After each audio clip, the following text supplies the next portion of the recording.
Welcome back to Coffee and UFOs, everyone. This is Alan B. Smith, your most grateful host. We have a really fantastic guest on today, Darcy Weir, which we will get to in just a moment to talk about the Dark Alliance series on Tubi, breaking down the Goode and David Wilcock controversy. So there's a lot to unpack there. If you're a fan of Coffee and UFOs, please subscribe down below, like, share your thoughts, and of course, wherever you listen to your podcast, review and rate. Would really appreciate that help. Thank you so much. This podcast is rebroadcast on the UnX network every Thursday night, 11 p.m. Pacific time, 2 a.m. Eastern Standard Time. Yeah, so in the world of ufology, I mean, it doesn't get much juicier than this. Our guest will be discussing the Dark Alliance documentary, of which he was the director. Darcy Weir. He is probably one of the better upcoming or exciting upcoming directors. I don't even know if upcoming is correct, because I feel like you've already established yourself, Darcy. But the past year, you've really come out with a number of high quality documentaries, and to take on this subject really is quite impressive. Darcy, welcome to Coffee and UFOs. How are you? Alan, I'm happy to be here, and I'm good. I'm just ready to talk some trash. I don't know what I'm supposed to say, but we have to be a little careful, you know. We have to be careful. Yeah. Especially because there are legal aspects to this, and people who are a target,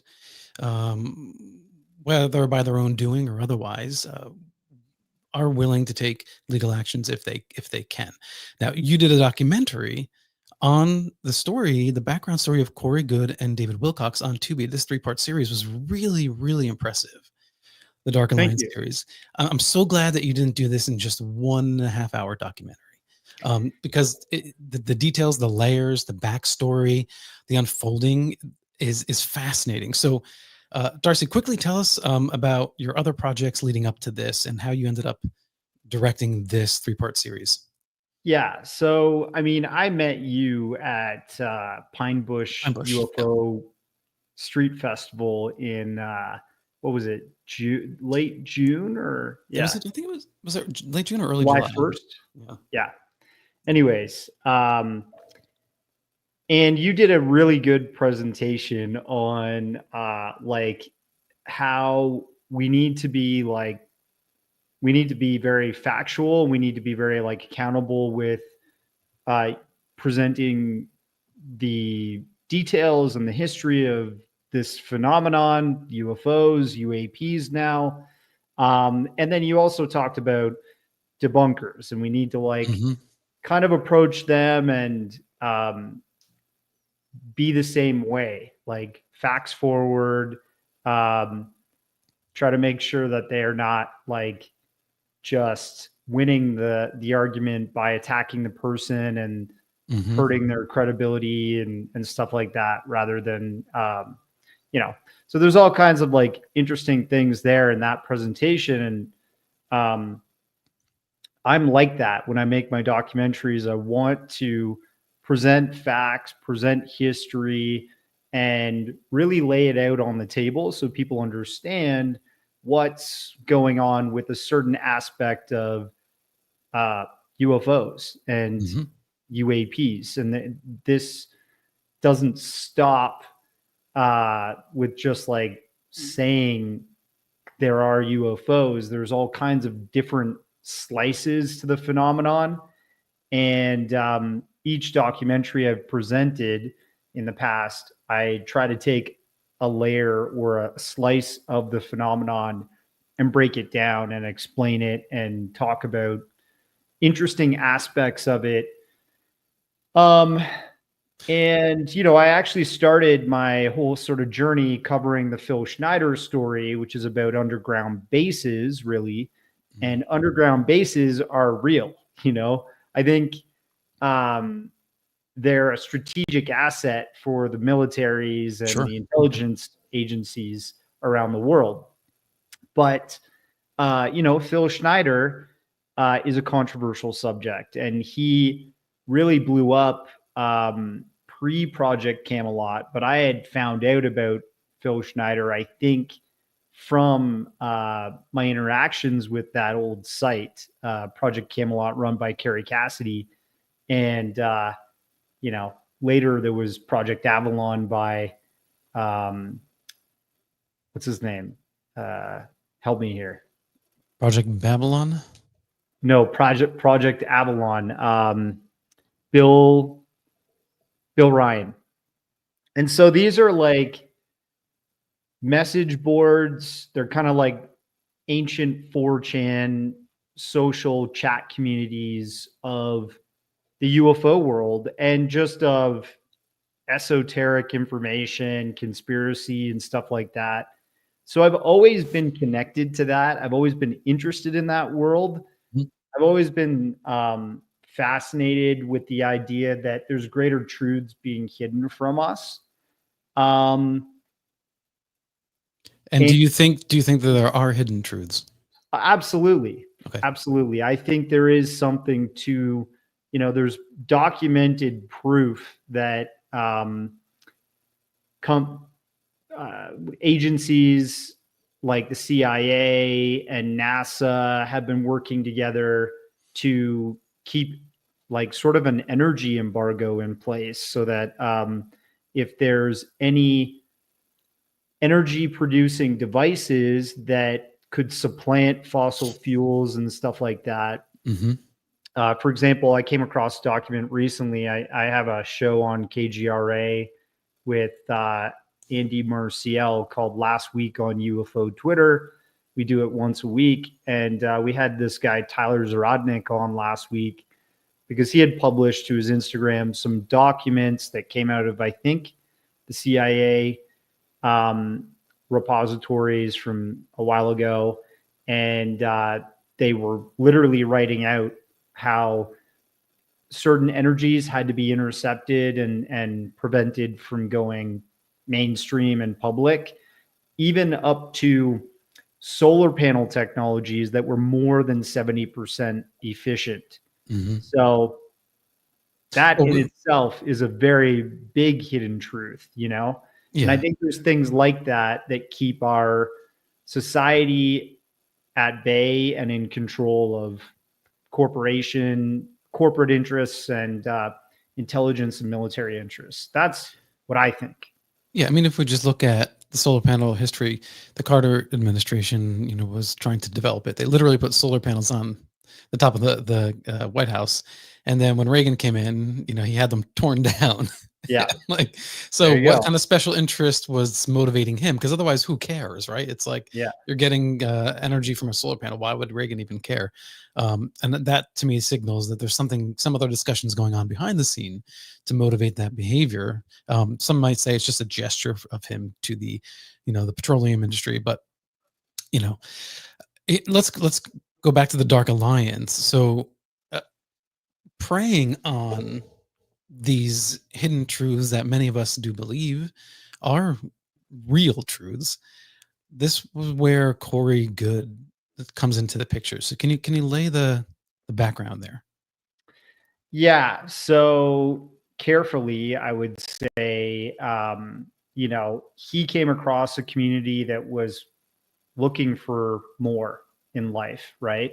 And I think a lot of people, by nature of being attracted to these sort of conspiracy ideas and hidden truths ideas and stuff, we end up being in such awe that we kind of check our logic and our skepticism at the door.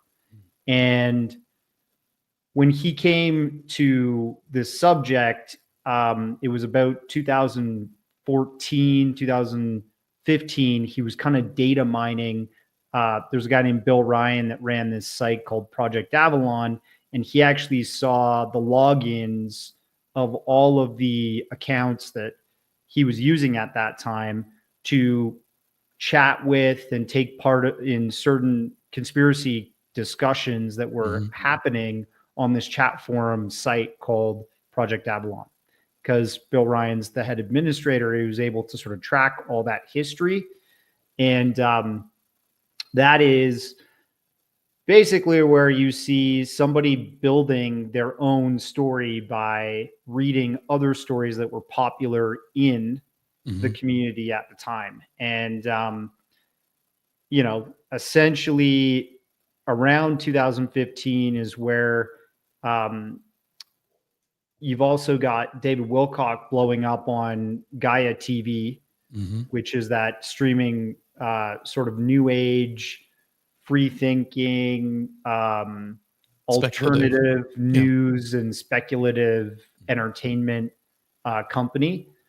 David Wilcock had his show called Disclosure, and that was talking about, you know, fringe science theories and concepts that were melded with political ideas and challenging our reality, all this type of stuff, right? Even free energy concepts and devices and stuff like that were all discussed. And he was kind of running out of material as a one-man show with Jay Widener right behind him, helping as the lead producer on that show at Gaia TV at the time. Yeah, who was featured prominently in the documentary series. Yeah, a lot of Jay's testimony comes out in both episode 1 and 2, more so episode 1 of the season. And essentially, you know, he lays it all out, how they started up as a startup company and they were really just blazing a trail with new information, interesting information, and people were responding to it very well in this same community that you would say Project Camelot and Project Avalon attract and, you know, build, let's say. And I was part of that community. I mean, one of my very first interviews for my very first documentary, The Underground, about Phil Schneider and underground bases, was with Carrie Cassidy on Project Camelot on her own YouTube channel, which I think is gone now. And, you know, I think she's a really interesting person, and I respect what she's done to allow people to go to a strange place to explore interesting new ideas. But when Corey hit the scene, he was elevated by David Wilcock. So David kind of brought him under his wing and put him on this Gaia TV show, and it became Cosmic Disclosure. And that Cosmic Disclosure TV show is probably the biggest hit show that Gaia TV has ever had. Why did Corey believe? I mean, why did David believe Corey? I think you'll have to ask him, honestly. You know, I could only speculate, but maybe he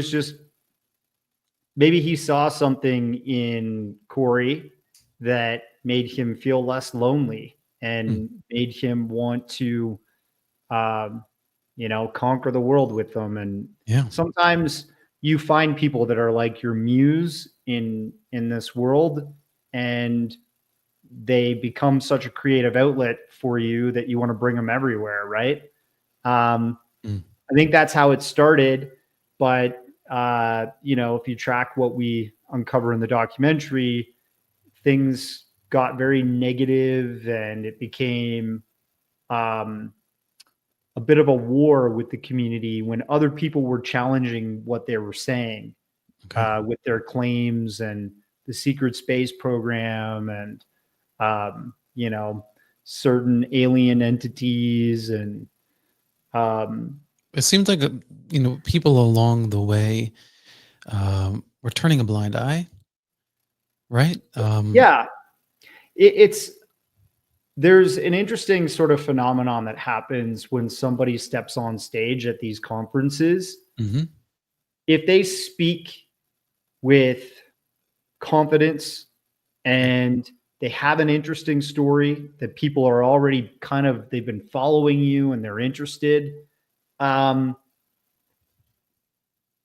people just clamor together and become, especially back then and in this sort of new age spirituality community, they become super supportive.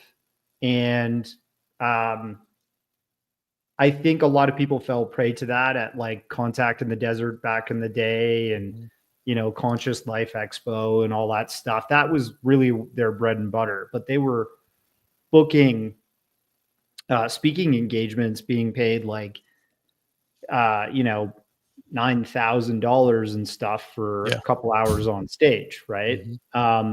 And that's great. If there's a demand for that, it's capitalism. Fine. It's fine. And it's entertainment. People were being entertained by these ideas, right? Sure. And that's where it gets really dangerous, because we go to see Hollywood films in the theater to be entertained, to be taken out of our reality that we're in now, to suspend our disbelief and live in an alternate reality for an hour and a half or 2 hours, right? Right. Most of the time. Well, I've always been a fan of, what they call infotainment. Even in the past, I've had guests on that, as the conversation goes on, I start getting a little incredulous, and start questioning, oh, is this person now embellishing, or are they building a mythology here, rather than just, someone who honestly said, I had a close encounter experience and this is what it was like. I've always enjoyed like Coast to Coast AM and the infotainment side of things. If you flip this on the other, like a mirror effect would be Blair Witch Project. So you have what's blatantly designed as pure entertainment, designed to look like and imitate reality, and people love that, right? And so in this side, we're looking at what's supposed to be reality, but is actually entertainment. And I think that there is a thin line that you can cross where it becomes unethical. Do you agree? Yeah, I do, because it's like that old saying, give a man a piece of rope and he'll become a cowboy type thing. It's like you give them a little piece and they can sometimes run too far with it. When I had first heard about Corey and David, I was studying the UFO phenomenon. I was, reading books and watching interviews and, studying whatever documents I could get across and stuff like that. And there is a reality to this stuff, right? We do know that there's some kind of UFO phenomenon. We don't know 100%. We hear about non-human intelligence that experiencers have all the time, and that's been pretty well recorded now, like the Greys and stuff like that.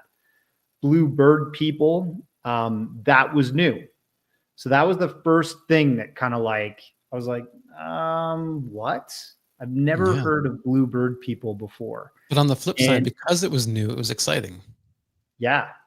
So that's like the entertainment side of it, right? And because it's new and you're already going down this rabbit hole of being interested in abductees and contactees, when you hear about this new person that's speaking so confidently, and then this other person that has a ton of clout, i.e. David Wilcock, and has had his show for quite a long time now on a major platform, like Gaia TV has somewhere around 600,000 subscribers right now per year. For an alternative platform, that's a lot. That's a big platform. Yeah. That means that a lot of those people are not just yogis. They're probably watching Cosmic Disclosure and, Into the Vortex and whatever they're producing there, right? And because Gaia has had some credible people on, and they tend to cover some really interesting subjects. But at that time in history, which is not even that long ago, like really this was 2018, 2017, 2019, where these guys were at their peak of fame. Right. Gaia's stock was going through the roof because people thought this was like an amazing platform and the sky's the limit. You know, everybody wanted to be part of the enthusiasm. And David was vouching for this new whistleblower, or this new, I guess you would say whistleblower, somebody who's coming to the public and saying, there's a truth being hidden from you, and this is my truth, and it's all, you know, real, and the aliens are like this, and their ships are like this, and, you know, right, because the storytelling makes it feel concrete. It makes it feel like there's this real reality beyond what we see. So really quick, because we didn't really mention it, Jordan wasn't able to make it today. So everyone who's listening, Jordan Sather was supposed to join us, but couldn't. Second, Corey Goode was talking about this like space program, this secret space program. And that got people very excited. And I thought one of the interesting things about the documentaries is where there's this encounter with Corey when someone introduces him to someone else who claims to have been a part of the secret space program. They're at a convention. So they're bringing these two people together, and then Corey bugs out. And immediately turns around and walks away, doesn't say anything. That's a huge red flag right there. Yeah, I think it was some like solar eclipse conference or something. I can't remember where it was, but Jay Widener was there, and I believe it was Michael Salla that was bringing another secret space astronaut, soldier, who knows? Claimed to be, yeah. And this person was like particularly like stout and soldier-esque and tall, and you know, came across like this is probably someone who did serve in the military or a secret space kind of fit the role. Yeah. And I think, look, I will say it is my belief that there is and possibly was a secret space program post 1970s. What was it? 1972 when the last Apollo mission ended. I mean, we have documented evidence that certain missions, space missions, were being carried out that are completely classified, that were DoD connected to NASA and other agencies, like, you know, the CIA had space satellites, and the DIA had some stuff they were shooting into orbit. Like, there was always been, and I believe even today, there is a secret space program. That is where things, you know, I was talking to Walter Bosley, Richard Dolan, Joseph P. Farrell. These guys were actually doing secret space program conferences prior to Corey Goode and David Wilcock David Wilcock taking off with this idea that they were presenting. And Walter and all these guys were on to unveiling realities, that there was like a real concrete nuts and bolts project being, you know, carried out in space without the public knowing. So that in itself is a real secret space program. But back to what you were saying. What were you saying again? Sorry. Well, I think that it is interesting that in 1972 post, there's this like, oh, we have no real interest in going to the moon. It's about the budget. Okay, I can accept that argument to a degree, but it's hard to have a secret space program if you're using rocketed craft. And so the question becomes, what is the secret space program technology? And I would imagine then it would have to be, reverse engineered craft, Sort of like right? Because anti-gravity yeah, stuff. Yeah. because with the proliferation of satellites and eyes in the skies, it's not like the movie Contact where you can just have like a secret launch off the, island of Puerto Rico and no one will notice. Like, of course, right? So it would have to be a non-rocketed craft. And have you seen any evidence for that? I think both, right? I think there was a rocketed secret space program, believe it or Okay. not. And then there was also, probably some clandestine anti-grav projects going on. I mean, I covered some of that with the documentary Rise of the TR-3B. And I think that the idea that we have anti-gravitic black triangles flying around that are space capable, like going into low Earth orbit or deep space, why not? I mean, why would you not want to have those capabilities, right?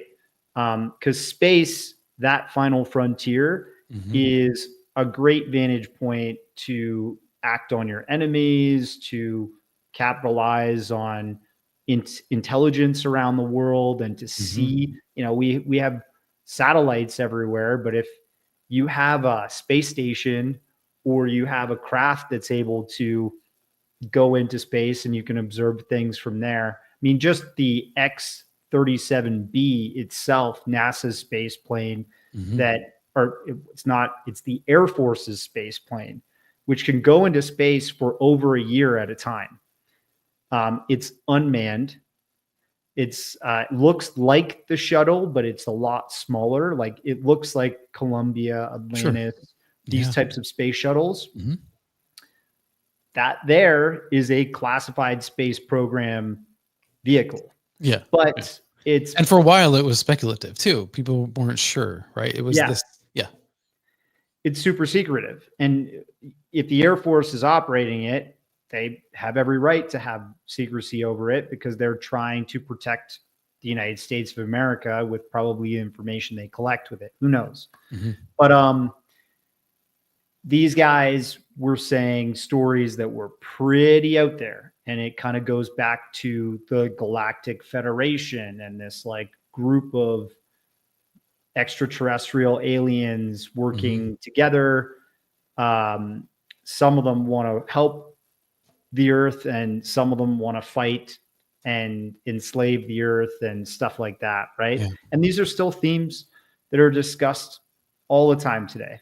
In Twitter spaces, people say, well, maybe disclosure will never happen because it's them that control disclosure. And I don't know. I feel like greed and human, desire to control is enough to not allow the public to know about alternative energies and. Well, I mean, I can imagine from like a militaristic technological breakthroughs, right?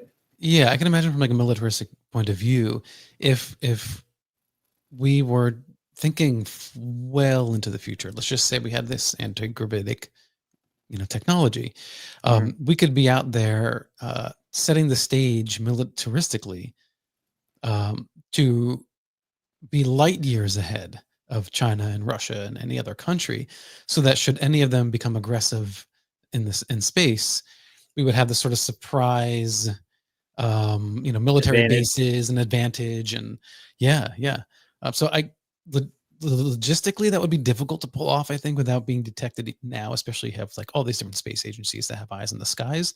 Where would they kind of plant these, spacecraft or even bases? Well, we know that like if you're an astronomer and you're looking at the sky, these telescopes are designed to look way into the distance. I mean, you have astronomers that are currently looking for a theorized ninth planet, right, outside of the solar system that's creating these perturbations, gravity perturbations. So, and that's legit science. They're actually thinking, okay, something's causing this, but they can't find it, right? And we're talking like planet size. So I could imagine you could have little space stations just peppered like all around the solar, on the outskirts of the solar system. And yeah, and now you have sort of a fence, as it were. Yeah. And I think that's even something that they kind of discussed in their theory too, like this Project Solar Warden. Mm-hmm. But a lot of that, I feel like those theories were already there. They were mined from the community, Mm-hmm. and then they were presented as information that they knew firsthand, right? Right. Yeah. Like, I know the truth because I was part of Solar Warden and I fought the reptilians in space and I am friends with the blue bird people Mm-hmm. and yada, yada, yada, right? So that's where it gets messed up and dangerous because when people think that you have that leadership advantage over other human beings around them, they'll start to follow you and they will start to adore you. They will start to give you their money, give you their time, energy, and focus, right? Yeah. Look, there are legitimate cases. I think it's the Jonestown case where families followed a cult leader. Sure. And that was Guyana, Africa, I think. Where was that? Jonestown massacre. I'm not sure which country. I can't remember. Yeah. Or the Waco, Texas incident. That's a good one too. These are people that traveled from around the world to follow a cult leader. Wasn't Jonestown in Brazil, actually? Brazil, that was it. Okay. Yeah. And they gave up their families essentially to give. They gave up their money. They gave up their jobs. Their previous communities they were part of. Their greater networks that they'd built up until their lives at that point to be almost subservient to somebody that offered a greater truth to them. Right. And we're speculating and presenting on the ideas that things were going that way with this group. And that's dangerous. And it look like if you listen to Diana Pasulka, she talks about how cults within the UFO community will start up more and more as this reality gets revealed more and more to the public, because people will start to exhibit that same type of behavior. They'll give up their own discernment, their own leadership qualities, and individualness, their individuality, to follow somebody that they think really knows the truth more than anybody else about our reality on this planet. That's the thing. And it happens all the time. Yeah, it's funny because so many people are actually, they're raised whatever religion, right? And then they see contradictions or hypocrisies in dogma, and then they decide not to be religious, and then they follow people like this. Yeah, right. It's really fascinating. The interesting thing, if you look at what David and Corey talk about now, it's all Christianity. So they already had that foundation. And even if you look at some stories that are written in his accounts of being in the secret space program and stuff, he basically tells the tale that he's like a modern day Enoch, which is an old Genesis Bible, like an Old Testament spiritual demigod. You know what I mean? Right. There's like the apocryphal version of Enoch, and then like the little bit that's actually in the Old Testament about him. Yeah. Yeah. So he talks about like where he's on a moon base or something like that, and some like reptile bad guys were there in a room, and he walked in and just held out his hand, and the reptilians shouted "Enoch" and were stunned and stopped in their tracks. This is Corey Goode told this story. Yeah. Okay. So the fact that that's written that way, that it has this very like fuzzy, blurry line with Christianity, right? It's like a mythology that's blended with conspiracy ufology. Okay. And they've gone right back to that stuff now. And that's mostly the types of things that they discuss now. I mean, David is channeling Archangel Michael. Mm-hmm. That's his recent book, right? So they've left that ufology side of things, that all fell apart, and they've gone back to this other thing that appeals to a lot of people in North America and the West. And that same group is usually the same sort of group that loves the Gaia stuff, because it's that new age sort of like, I'm kind of tired of the old book, and I don't like the dogma from that. So I'm going to go this way because this is something similar to what I'm used to, but it's more open. And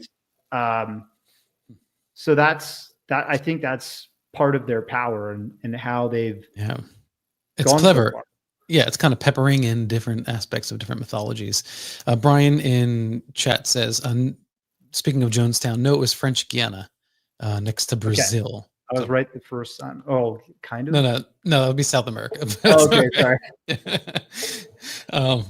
So real quick, a question from Brian as well. Darcy, where are your NASA movies available to stream free? Tubi TV. Tubi. Okay. Yeah, in the same documentary. In the United States, Canada, and Australia. A couple of them are free on Amazon Prime. And a couple of them are free on YouTube Movies, which is like the YouTube innate app. Like I think the one Fast Walkers, which covers a lot of the newer stuff after the Apollo age up until now. That one's free on YouTube Movies with ads or something like that. Yeah. David Wilcock, I really enjoyed him when he first came on the scene. Like, he was fantastic. I mean, there was speculation, but he was just, expressing interpretations of metaphysical concepts. And, it was about, love and light type of things. And I was like, all right, this is cool. He's entertaining. I loved listening to him. He's super entertaining. Yeah. I mean, so when did it change? When did it go from, just like an optimistic, message based on interpretations of mythologies and hybridization of science, and then just straight up making up stories and lies? Honestly, I think the ability to do that with everybody has existed throughout our whole lives. I mean, toddlers lie to their parents as soon as they can start speaking, right? So you're saying David Wilcock is a toddler?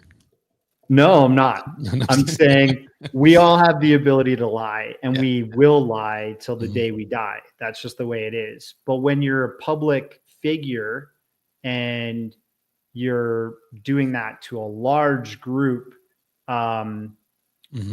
which is messed up, I think, there like the whole prophecies of 2012 and our ability to become like meta human, like super beings and stuff like that, that all fell through.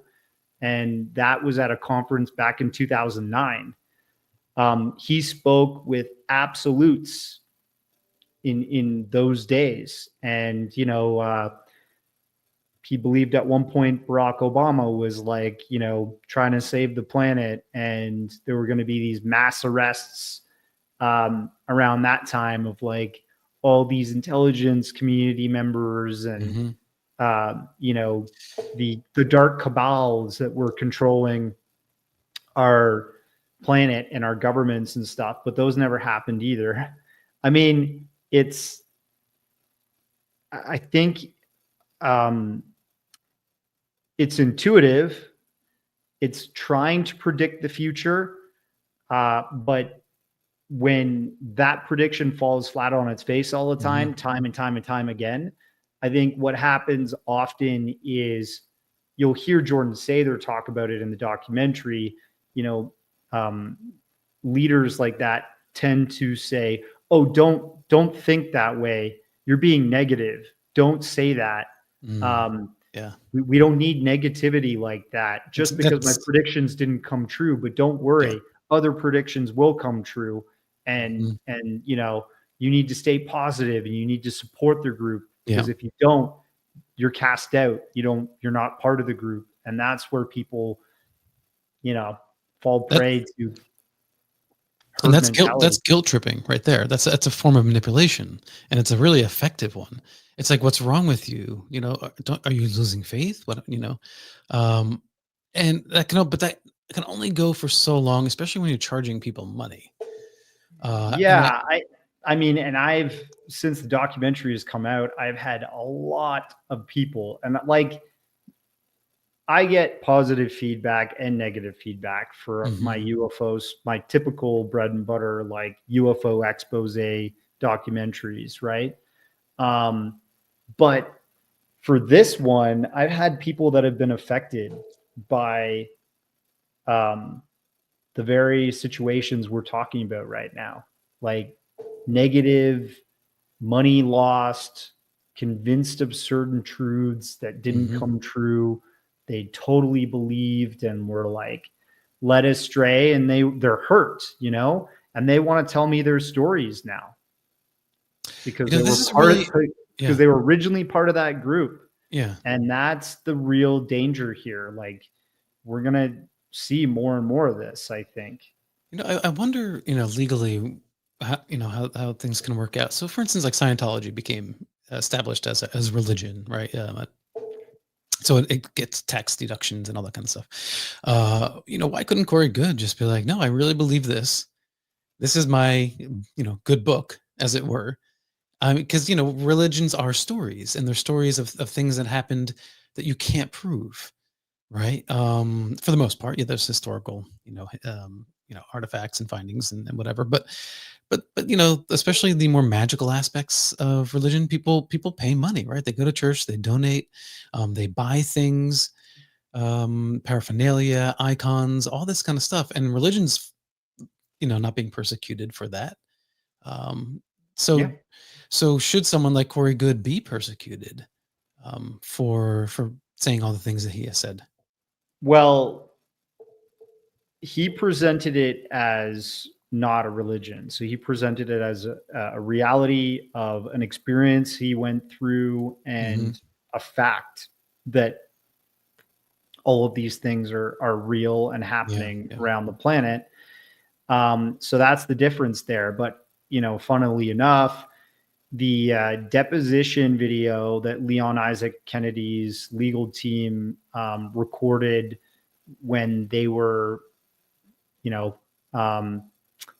interviewing Corey Goode in this court case, in which the deposition recordings, many people were tied up in this for years because Corey was going after them.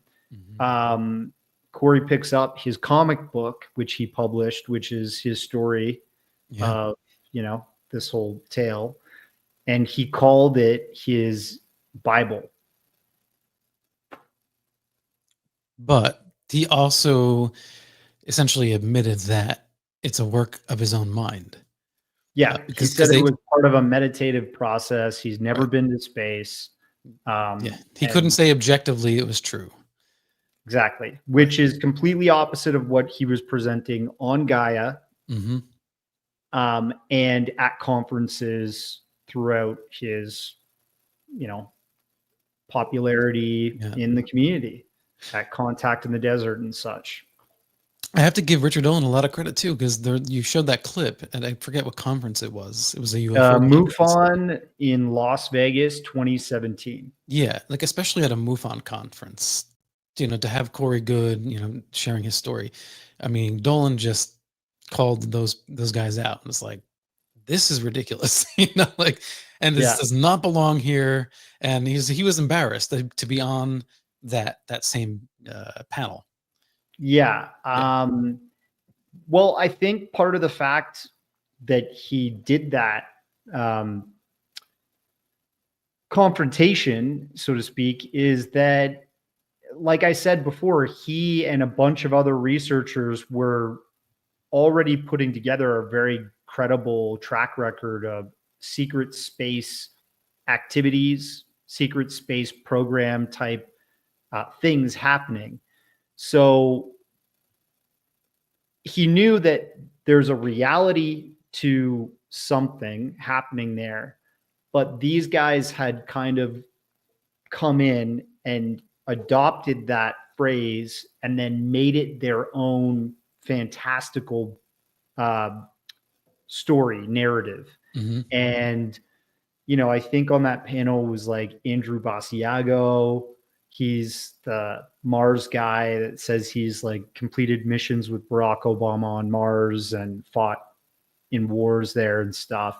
Mm-hmm. There's also a time traveler, and there's a picture of him back in the Abraham Lincoln days as a child or something like that. Mm-hmm. Then there's Michael Salla, Corey Goode, and William Tompkins, right?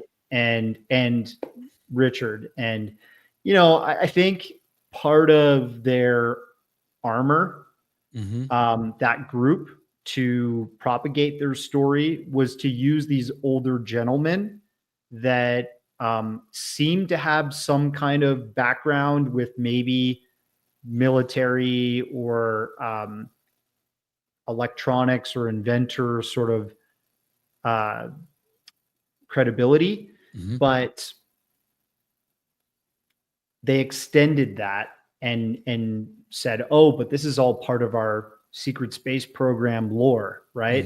And that's where people got confused, because they thought that these older gentlemen were real whistleblowers. Right. And there's something also that happens when an older gentleman speaks on stage at these conferences or in forums like this, like on a platform like this. People respect their elders. Not everybody. There's a lot of dicks out there and whatever. Too true. But you tend to, if you're kind, just let down your guard and listen and believe to an elderly person that's trying to give you their honest thoughts and facts on certain things. And so I think it was hard back then for parts of that new age community to challenge the idea that these whistleblowers were not credible. But at that conference in 2017 that MUFON put on, Richard Dolan put his foot down and he was like, I don't care who you are. Right. You need to present facts to me. You can't just tell tall tales, because otherwise, what's the difference between Star Wars, the fictional story created by George Lucas and then turned into, you know, tons of books, comic books, and now TV shows and movies? What's the difference between that and the secret space program? Except the Force is real. Except remote viewing is real. Right. Well, you know, I'm very much open-minded to remote viewing. Yeah, me too. Yeah. I think that there is interesting evidence for this. Yeah, there's a there. There's a there. Right, exactly. And that's what they do. They take that string and then they weave a story based on something, you know, small. Lily has made a comment that she was, I guess, watching a David Wilcock's stream, and he said something about being a banana sandwich, something like like if you listen to his streams, and I did recently because I was just curious, prepping for the show, and like he just goes off and says like the most random things, and people will believe, whatever he says. I remember watching an episode a long time ago where Yeah, he was doing something weird with like whips, like sex toy whips, and I'm that's thinking cool. like how are these people, how did it go from a legit interest of UFOs into this crazy land? Well, I don't want to disparage him more than you know. I just don't want to disparage anybody. This expose is just presenting the facts, public information, and recorded history. This is what was said, and this is what happened, right? If he's an entertainer, he's an entertainer, and that's the way he started. That's the way he is now. People need to be able to distinguish the difference, and I think they still can't. Right. I think they are still hung up on the celebrity of it all, and they think he's the real deal. Yeah. And that's fine. People can believe. You can't stop somebody from believing, and the fact that you ended up and watched his stream because you watched my documentary, I bet you anything he's going to get a lot more streams now out of people watching my documentary. Yep. So that's a good thing. I hope he gets more eyes on his stuff. But I hope people use their discernment, their logic, their skepticism to try and boil down what's true and what's not true. And Correct. Yeah. that's the way we should build a foundation of reality. Yeah, it went from, with David especially, it went from I believe to I know, and that's a distinctive line right there. Corey Goode, I'm glad we saw those deposition videos released, because it made it clear to the UFO audience that there are charlatans like that have been raised up, that are popular, and to really keep an eye out. And I think, yes, you have people that are, the sunken cost, fallacy, right? They're going to defend everything he does because they've already invested so much emotionally. So Yeah. no matter what he does wrong, they can't let themselves admit to themselves that they were wrong about him. Yeah. That is actually the problem with following a cult leader. Usually cult members lose that individuality, especially when they're so invested in that leader, right? So yeah, unfortunately, people will have to come to that realization once they hit some kind of rock bottom, or they, hit a wall, and something has to make them want to change from within, not an external source usually. Well, Jordan's not here, but can you just very, very briefly explain Jordan's journey? Yeah, so Jordan was a younger gentleman when he first started following what they were doing. He was caught up in their story and believed it. He believed in the secret space program version that they were telling, right? I think he also believed in the nuts and bolts and anti-gravity version of secret space program. Sure. But these guys were off on this, next level thing, and it was entertaining and interesting, and he went along with it. I wish he was here because I don't want to misrepresent him, but he did say in the documentary, things started falling apart once he realized how much he was being used, and things that they were saying were not coming true, not lining up. Right. I think he was out, traveling a lot with them, going to conferences, helping them record 2 documentaries that they featured with 1091 Films. And that company, there's a story, whole nother story about those people. But those films did really well financially, hundreds and hundreds and hundreds of thousands of dollars each of them made. And Jordan traveled around, interviewed everybody on camera, edited the whole film of Cosmic. I think it's called Above Majestic. Sorry. Yep. And then that film got released, and he got like 2 or 3 paychecks, and the rest was never paid to him. And so I think and that's another thing. Like when you're part of these when you follow a cult leader, usually the cult leader makes all the money. They get all the adoration. They have all the power. That's just the way it is. People are supposed to submit to that, right? And I think he wasn't willing to submit to that anymore. It is incumbent on us to push back. I agree. Yeah. And that's what I do on the opposite side. But it's funny, Darcy, like the more I critique the debunker, the more critical I am of, the UFO believer side of things. You have to be, because it sharpens your teeth. Like, and you have to be vigorously honest. And I find that you see the same fallacies on one side or the other, and they're pointing the fingers at each other. Have you had any of these kind of like debunker characters ever contact you regarding this subject at all and express or share opinions? I know Jordan appeared on Stephen Cambion's show, and Stephen Cambion, I've spoken with him before. I think you have opposites ends of the spectrum, right? For me, I believe that there is a truth to UFOs and possibly some kind of non-human intelligence reality here. Even if it's a future terrestrial, like the extraterrestrial model or whatever. Ultra terrestrial ultra terrestrial. Like, are those humans anymore? Because they're so advanced, maybe they've gone through the singularity. Like, I would even argue that's not us. We're like human 1.0, but I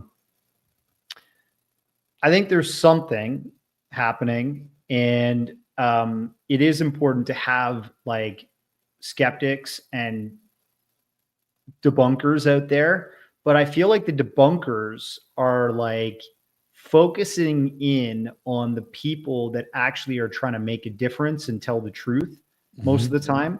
Like Mick West is debunking the Tic Tac and the gimbal and stuff like that, where we've had pilots have eyewitness testimony, and testify in front of Congress to what they saw on mission chasing the Tic Tac. Right.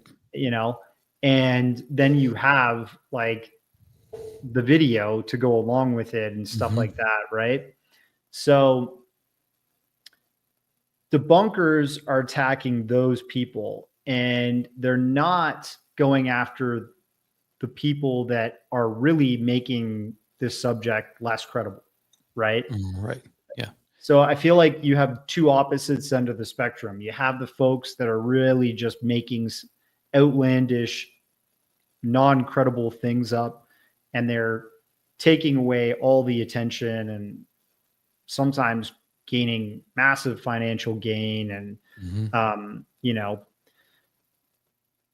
well, and debunkers get that too. Yeah. And then debunkers are on the other end of the spectrum. Yeah. So then if you are following this subject and you're trying to do it right by, exploring the reality that some of it is true, you're stuck in between that and that. And it's really hard, like for me, it makes you, debunkers make you want to give up. And then the people on the other side that are making everything up and just attracting attention to themselves and sometimes attacking the mainstream, like hardcore researchers that are doing good work. Yeah. I mean, Richard Dolan was getting he got a cease and desist letter from Corey's team. Just for telling it like it is. Telling it like it is. Yeah, yeah. So did so many. Jordan Sather did. so many of these people that like they view as a threat or could bring down their empire of what they've built, they end up going after. And you see it happen to people like Lou Elizondo, you know, from other prominent UFO people, right? Yeah. Like figures that have amassed large groups of people to follow them. Sure, everyone becomes a target at that point. What was your take on the Lou Elizondo presentation? It was somewhere in Pennsylvania where he showed an image of an alleged quote unquote mothership. The chandelier, yeah, which was just a reflection of a chandelier in a window. And look, any one of us who spends 5 minutes looking into these things, like that's a very common mistake that you see all the time. People mistake, you know, reflections of lights on windows and that sort of thing. Yeah. What was your take on his presentation of that? Was he actually presenting this with the intent of showing how one could misidentify, or did he really believe that whoever sent him this photo was sending him a legit UFO image? I honestly have been looking at the battle on social media regarding that photo, and I will say it speaks volumes that he came forward and apologized for presenting it. Because usually if you are one of these, like, you know, questionable characters that don't have proper morals and want to exploit people, you would not apologize for something. You would point the finger and, you know, say, get behind me. I'm the one that's telling the truth. Everybody else is a lie. Right. So I think that action in itself speaks pretty loudly that he's a good person and he wanted to correct the record. I have fallen prey to believing in hoaxes and BS before too. And I've tried to correct that record. I mean, with Phil Schneider, I thought that some things he presented on were real ideas in the community, underground bases and stuff. But I never, to this day, think that he got into a underground battle with aliens and got his fingers blasted off. Sure. That is something I came out and talked about actually at that conference in 2021, the UFO MegaCon. I said, you know, we had to be careful because people believe everything instead of like using their logic and investigating for themselves and stuff, right? So who gave him that photo? How he got that photo? That's like more important question to me. Why it wasn't properly analyzed and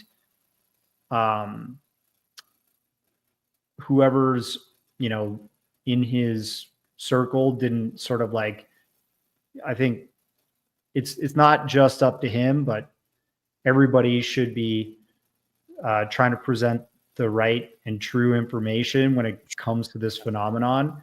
And, you know, he made a mistake. And I think that people make mistakes and he should. And the fact that he owned up to that is what's important. Absolutely. Yeah. It was just bad timing. And you have to wonder if he was being sabotaged because it was right before the hearing. And, you know, this insider, right, whoever gave this to him, he clearly trusted them. And this is such like a disinformation technique, you know, like to undercut his credibility right before this hearing. And that's the other thing. There's a lot of these whistleblowers and insiders coming forward now, right? I mean, I don't know if you take part in Twitter, but they're coming out on Twitter Spaces like left, right, and center and saying, you know, I'm this, I'm that, I've worked on this, I'm the real deal, I've done special access projects, I've interacted with blue alien beings and stuff like that, right? And then confirmed 20 and back and stuff. And that is a problem because it's falling down the same path of what we know is not true. It's like blatant What we know is misinformation. fictional in the first place. Yeah, exactly. Right. And it's blatant misinformation to present that as true at this point. So we need to be careful, because as this subject broadens and becomes more interesting to the mainstream, if they're really, going to be bringing out more stuff in Congress, and there's some kind of real disclosure happening in the future, there's going to be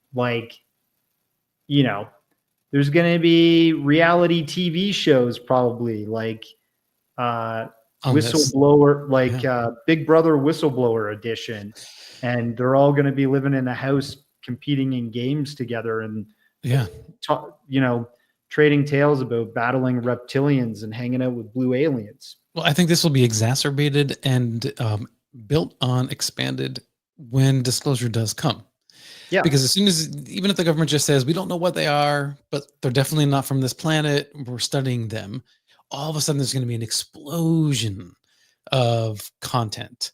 And people just like this, they're going to be given a platform, because people are going to be like, oh my God, aliens are real. And then they're going to look to anything to explore that reality. And that's the entertainment industry too, right? They look for the next big wave of interest and drama and speculation and all that stuff. And sometimes celebrities are born overnight from certain things like this that happen. So before we wrap up, a question from Rodrigo Vieira. Has Darcy come across FBI's files about Schneider? Seems he had nuclear materials under his bed, so the FBI had to intervene. I'm not joking. Yeah, I do have that document. I did get, it's like, I think, a one-page document that the FBI had on him. I don't know. I think when I was talking to Cynthia Dreyer, his late wife, she was saying that he was trying to, he was a metallurgist, and he was trying to do alchemy, and was, I think, trying to make gold out of nuclear materials or something like that. Like radioactive alchemy. Like chemicals and radioactive stuff. And I think that's also why his health was becoming so poor near the end of his life. He was very sick and suffering, I think, from messing around with a lot of that type of stuff. Yeah. Darcy, where can people find your work and your website? So my studio website is occultjourneys.com, and I'm here on YouTube. I'm on Twitter as @occultjourneys, and Instagram is Darcy Weir Films, and then Facebook just Darcy Weir. Okay. My films like Dark Alliance, that's on Amazon Prime, Tubi TV, Roku. And I just put the link for Dark Alliance in the comment section as well. Oh, sweet. Thanks. And so, people check it out. I really enjoy interacting with people that have seen my work, because I often find there are people that know more and want to present more on certain things that I've found in my stories. So please reach out to me. I'm open. All right, cool. Darcy, I'm really, again, taken by your work and your investigative approach to ufology, and I'm really excited to see what your next. In fact, what is your next project? Well, I've got a 4-part series coming out, probably beginning of next year. Okay. On an famous abduction case. So interesting. Yeah. I take the experiencers very seriously, and I think there is something there. But that's interesting. I'm sure you've heard about the Linda Corteil case with Netflix, and some of the legal things going on over there. Because there was definitely some misrepresentation, and that's a shame. And that's where again we go back to this. It's designed more for the drama and the entertainment rather than the truth. Yeah. But I thought there was good skepticism and legit questions about the case there. Of course, yeah. Yeah. And I'm skeptical about some of that stuff too with that case in New York. Mm-hmm. So we'll see. We'll see. Yeah. All right. We'll keep an eye out for Darcy Weir's work. Thank you, everybody. Thanks, Darcy. I really appreciate the time. Thanks, Alan. Goodbye, everybody. And if you are listening again to this podcast, if you could please comment, rate, share, I appreciate all of that. And if you're listening or watching on YouTube, if you could subscribe, that would be much appreciated as well. This show and Mystic Lounge is rebroadcast on the Onyx Network, 11 p.m. Thursday nights Pacific time and 2 a.m. Eastern time. Until next time, everyone, peace and love, and I'll see you on the flip side.